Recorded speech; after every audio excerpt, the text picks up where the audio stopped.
Donc, une fois qu'on a créé notre compte, on va dans nos projets. Donc, on fait entrer dans Studio pour créer un nouveau projet. On va nous demander est-ce qu'on veut faire de la musique ou un podcast. Ici, on veut faire un indicatif sonore. On peut quand même aller dans podcast. En fait, ça ne changerait pas grand-chose si on faisait musique ici. Donc ici, renommer. On veut faire un indicatif sonore. On va appeler ça indicatif sonore. Et maintenant, pour faire notre indicatif sonore, on va dans Ajouter une nouvelle piste. Lorsqu'on fait ajouter une nouvelle piste, vous pouvez voir en bas qu'il y a bibliothèque de boucles. Donc, c'est des boucles déjà créées. Je vous conseille de faire ça. C'est vraiment plus simple que de faire chaque note une à la fois, par exemple avec le piano ou avec la batterie. C'est beaucoup plus de travail, mais si vous avez des élèves motivés, ils peuvent le faire directement en cliquant sur les instruments.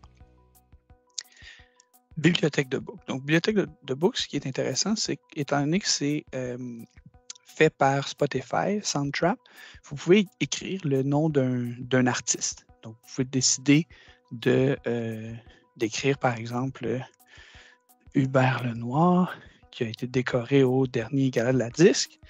Et on va vous donner des chansons qui sont reliées à la musique d'Hubert Lenoir. Donc, on prend un exemple. On va écouter le premier.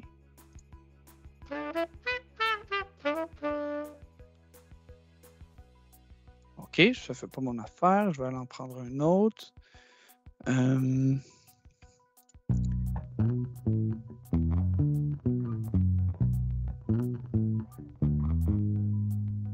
Lui, il est à mon goût.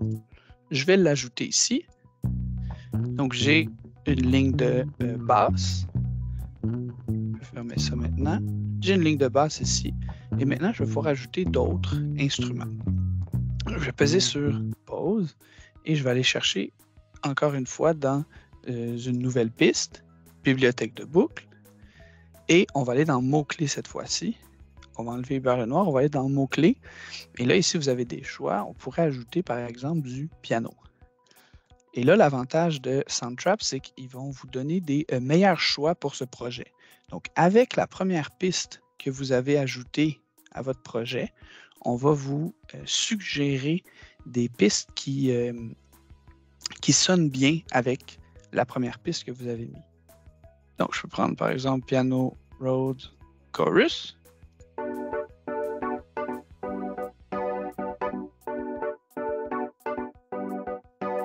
OK, je vais l'ajouter. Et là, maintenant, vous avez les deux pistes. Vous pouvez aller faire play pour les entendre en même temps.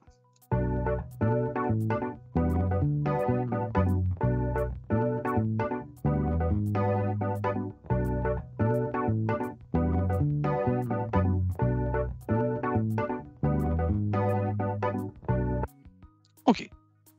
Donc, si c'est à votre goût, vous pouvez le laisser comme ça. Moi, je trouve qu'il manque un petit peu de batterie. Donc, je vais aller ici, encore une fois, je vais ajouter drums pour ajouter un petit peu de rythme. Donc, je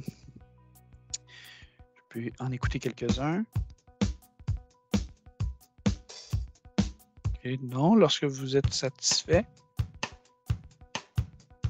OK, celui-là, je suis satisfait. Je l'ajoute. On fait le petit plus. Et là, on a maintenant 3 pistes en même temps. On peut faire play pour entendre les 3 pistes en même temps.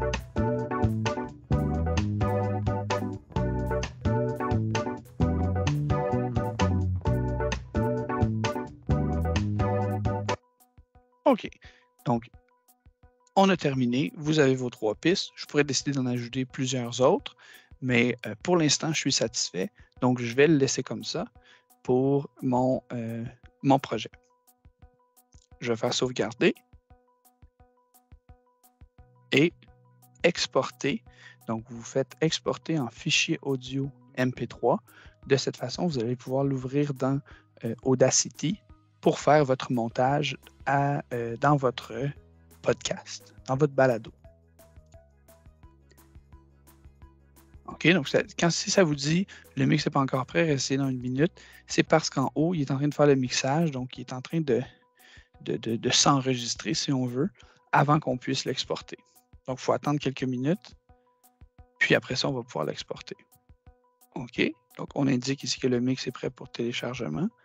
Donc maintenant, vous pouvez tout simplement faire exporter et exporter en fichier audio MP3.